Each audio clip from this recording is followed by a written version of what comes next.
पहले हम एक वीडियो देखते हैं और उसके बाद हम चलते हैं मेजर साहब की तरफ और उनसे बात करेंगे। तो जब हमारी हुकूमत कराई गई, नौजवानों गौर से सुनो, जब हमारी हुकूमत कराई गई तो खुशियां किधर बनी हिंदुस्तान में। हिंदुस्तान के अखबारों में, मीडिया पे ऐसे खुशी हुई कि जिस तरह शहबाज शरीफ नहीं था, शहबाज सिंह था। यानी उन्होंने उसको अपना बना लिया, क्योंकि शरीफ खानदान के बड़े गहरे ताल्लुकात हैं हिंदुस्तान की बिजनेस कम्युनिटी से।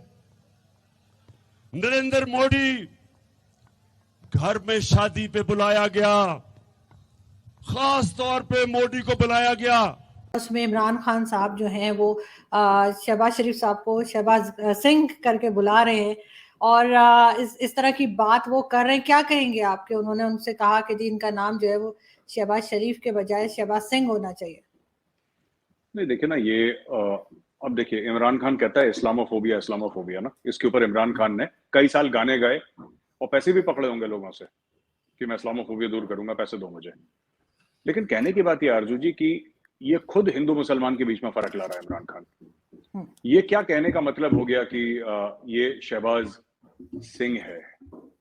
मतलब कि जो इंडिया का, मतलब आपने एक नाम दे दिया, हिंदू नाम या सिख नाम आपने दे दिया और आपने बोला कि नहीं साहब ये तो इंडिया का है मामला। अच्छा, दूसरी एक और चीज है कि मैं देख रहा था किस तरीके से लोग वहां पे गुमराह हो रहे थे। इसने बोला शहबाज सिंह और पूरी भीड़ ने वहां पे सीटियां बज रही हैं, तालियां बज रही हैं और इमरान खान जिंदाबाद। मुझे ये बात समझ में नहीं आई, कोई इमरान खान से सवाल नहीं पूछता क्या? इमरान खान से लगता है कोई इसके पीटीआई वाले सवाल नहीं पूछते, इसको खुदा मान के रखा है कि जो ये बोलेगा ना, ये हरफे आखिर है, फिर इसके आगे कुछ नहीं होगा। लोगों ने ऐसा इसको बना दिया है, इसके फॉलोअर्स ने, और ये बहुत खतरनाक है इमरान खान खुद के लिए। मैं आपको कुछ बताता हूं, कुछ पॉइंट्स हैं जो मेरे दिमाग में। पहली चीज तो ये आरजू जी कि आप सोचिए, खुद सोचिए, ये कह रहे इंडिया में खुशियां बड़ी मनाई गई, उनका मीडिया खुशियां क्यों मनाएगा? खुशियां मीडिया, ये सवाल मैं चाहता हूं पीटीआई पाकिस्तान तहरीक इंसाफ का जो कारकुन है, जो वर्कर है, वो जाके खान साहब से पूछे कि सर आपने बोला था स्पीच पे कि इंडिया क्यों खुशियां मनाएगा? ऐसा पाकिस्तान से क्या चाहिए इंडिया को जो शहबाज शरीफ हमें दे रहा है? कश्मीर तो दे नहीं रहा ना, वो दे सकता है हमें, और हमें क्या चाहिए ऐसा? इमरान खान कहता है इनकी बड़ी बड़ी इन्वेस्टमेंट है। मैं फिर से वो बात कहता हूं, कितना पैसा है शरीफ खानदान के पास? कितना पैसा है? यहां पे मुल्क आते हैं 10, 20, 30, 40, 50 अरब की इन्वेस्टमेंट्स अनाउंस होती हैं, इन्वेस्टमेंट्स होती भी हैं। सिर्फ उत्तर प्रदेश जहां पे मैं रहता हूं, नोएडा में आरजू जी, उत्तर प्रदेश का टारगेट है इन द नेक्स्ट 5-7 ईयर्स और 5 years to become a $1 trillion economy. India का एक स्टेट वो कह रहा है कि हमारा टारगेट है $1 ट्रिलियन की इकोनॉमी। अभी करीब 270 बिलियन की है इकोनॉमी उत्तर प्रदेश की, सिर्फ हमारे एक स्टेट की, उत्तर प्रदेश की। वो कह रहा है कि हमें 1 ट्रिलियन बनना है। योगी आदित्यनाथ जी जो चीफ मिनिस्टर हैं यहाँ के, माननीय मुख्यमंत्री हैं, उन्होंने टारगेट लिया है, कह रहा मैं बना के दिखाऊंगा आपको 1 ट्रिलियन का, यानी कि 1000 बिलियन का, 1000 अरब डॉलर की इकोनॉमी सिर्फ उत्तर प्रदेश की बना के दिखाऊंगा। तो ये पता नहीं क्या है कि नवाज शरीफ ने क्या दे दिया, शहबाज शरीफ के पास कितना पैसा आ गया, कितना आ गया। मैं कोई भी पाकिस्तानी, हमारे जो दोस्त हमारे देख रहे हो, भाई बहन देख रहे हो, जरा आप कमेंट्स में तो लिखिए ना कि इतना पैसा डाल दिया, हमें भी तो पता लगे कि भाई कितना पैसा डाल दिया इंडिया में। ये ऐसे ही अपनी मर्जी से कुछ भी इमरान खान बोल देता है, और वो पाकिस्तान तहरीक इंसाफ वाले, वो बच्चे हैं बेचारे, इंप्रेशनेबल एज के हैं, वो ताली वाली पीटते हैं खान के लिए कि इसने इतना दे दिया, उतना दे दिया। वो खुद झूठ बोलता रहता है। अच्छा, कभी उसने एक चीज के लिए डेटा नहीं दिखाया अपना। जैसे मैं आपको एक और चीज बताऊं, ये जो मैं ऑयल लेने लगा था, रशिया से मैं तेल लेने वाला था, मेरी सरकार गिरा दी। अभी इतना बड़ा झूठ है, तुम कैसे ले सकते हो तेल? तुम्हारे पास रशियन ऑयल, रशियन क्रूड, देखिए अरब स्वीट होता है, वो अरब स्वीट एक अलग ऑयल है, नॉर्थ सी यूरोप से निकलता है वो अलग तेल है, जो वेस्ट टेक्सास से निकलता है वो अलग तेल है, जो अफ्रीका से निकलता है वो अलग तेल है। ये सब अलग अलग, वेनेजुएला से निकलता है, that is of different composition. Pakistan में रूसी तेल को रिफाइन करने की रिफाइनरी है नहीं। है रिफाइनरी 4-5 पाकिस्तान में, लेकिन वो रशियन तेल को रिफाइन करने की सलाहियत नहीं है उनमें। वो रशियन ऑयल को रिफाइन नहीं कर सकते। मैं ये बार बार झूठ बोले जाए, मैं रशिया से तेल ले लूंगा, मैं रशिया से तेल ले लूं, पर कैसे ले लोगे भाई? किस तरीके से ले लोगे तुम? और उस तेल में क्या पूड़ियां तलनी है तुमने? वो करोगे क्या उस तेल से? वो तुम्हारे किसी काम का नहीं है भाई। 4-5 साल लगेंगे रिफाइनरी बनाने में, फिर तुम रिफाइनरी बनाओगे, फिर उसमें तेल डालोगे, फिर वो अब पर ये इमरान खान के फॉलोअर्स को लॉजिक से मुझे नहीं लगता कोई मतलब है, तो ये कुछ भी मुझे बुरा भी लगता है कभी कभी थोड़ा सा ना। लेकिन एक पाकिस्तान चीज में और अपने दोस्त है। बहुत हैं। जी जी जी, नहीं, बताइए। बिल्कुल। एक वीडियो मैं आपको और दिखाना चाह रही हूँ, क्योंकि उसमें जो है इंडियन थिंक टैंक्स की बात भी की है, और आप भी एक हिस्सा है थिंक टैंक्स का। तो अगर आप परमिशन दें तो मैं जरा वो जी दिखाती प्लीज, जी जी जी प्लीज। एस्टेब्लिशमेंट का मसला है। अगर इस वक्त एस्टेब्लिशमेंट सही फैसले नहीं करेगी, मैं आपको राइटिंग में देता हूं कि ये भी तबाह होंगे, फौज सबसे पहले तबाह होगी, क्योंकि मुल्क बैंकरप्ट होगा। किधर जाएगा मुल्क? मैं आपको सीक्वेंस बता देता हूं ना। ये जब से आए हैं, रुपया गिर रहा है, स्टॉक मार्केट, चीजें महंगी, डिफॉल्ट की तरफ जा रहा है पाकिस्तान। अगर हम डिफॉल्ट कर जाते हैं पाकिस्तान, इसका मतलब पाकिस्तान बैंकरप्सी की जाता। सबसे बड़ा इदारा कौन सा है जो हिट होगा? पाकिस्तानी फौज। जब फौज हिट होगी तो जो उसके बाद हमारे से कंसेशन क्या ली जाएगी, जो यूक्रेन से उन्होंने ली थी डीन्यूक्लियराइज करने की। सबसे बड़ा तो मसला उनको, हमारी वाहिद मुसलमान मुल्क है जिसके पास न्यूक्लियर डिटरेंट है। जब वो चला गया फिर क्या होगा? मैं आपको आज कहता हूं पाकिस्तान के 3 हिस्से होंगे, जो कि आप आम इनके थिंक टैंक्स, हिंदुस्तान के थिंक टैंक्स में देख लें। बाहर जो सारे बलूचिस्तान को लहदा करने के प्लान हैं, इनके प्लान बने हुए हैं।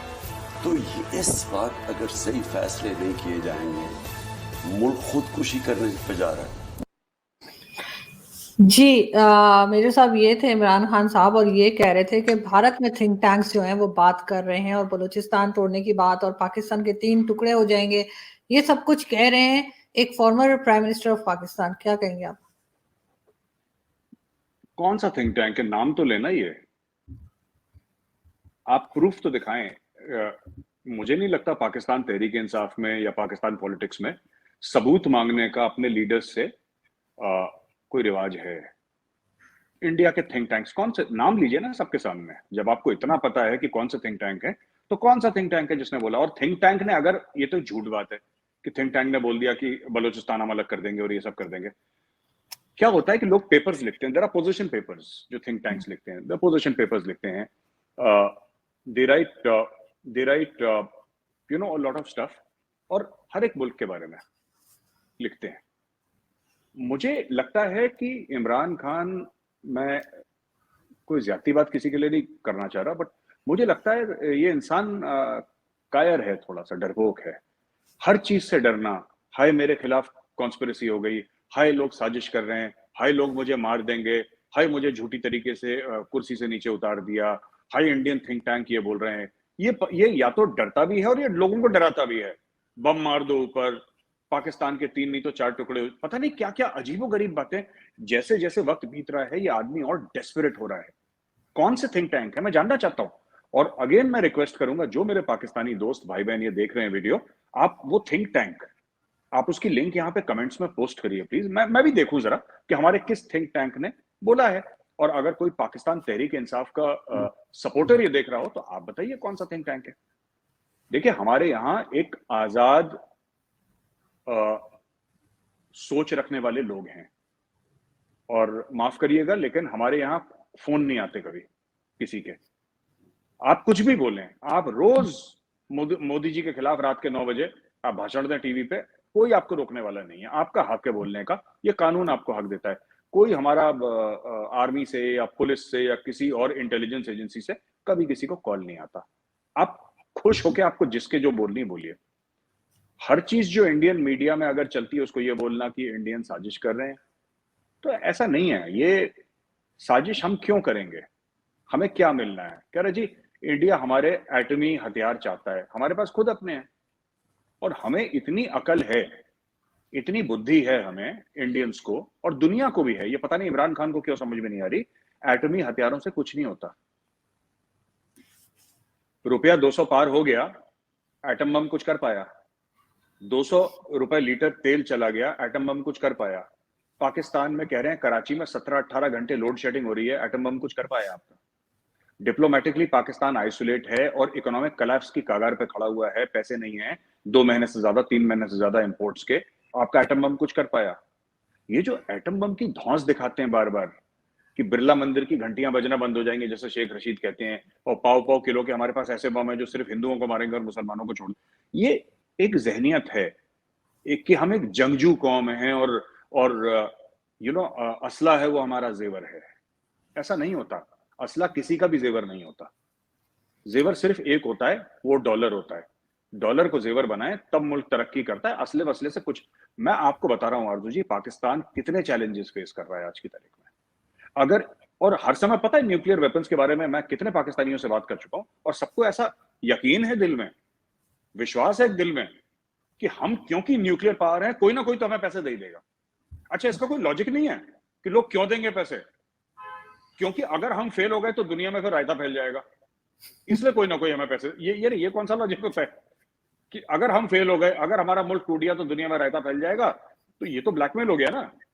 वो इसलिए मैं कहता हूँ, जो शोले फिल्म देखी है आपने, वीरू चढ़ गया टंकी के ऊपर, बहुत वीरू चढ़ गया टंकी, हाँ वीरू चढ़ गया टंकी के ऊपर कि बसंती के साथ शादी नहीं करोगे तो मैं सुसाइड कर लूंगा। ये logic I have not understood till now. नहीं, वो तो ठीक है,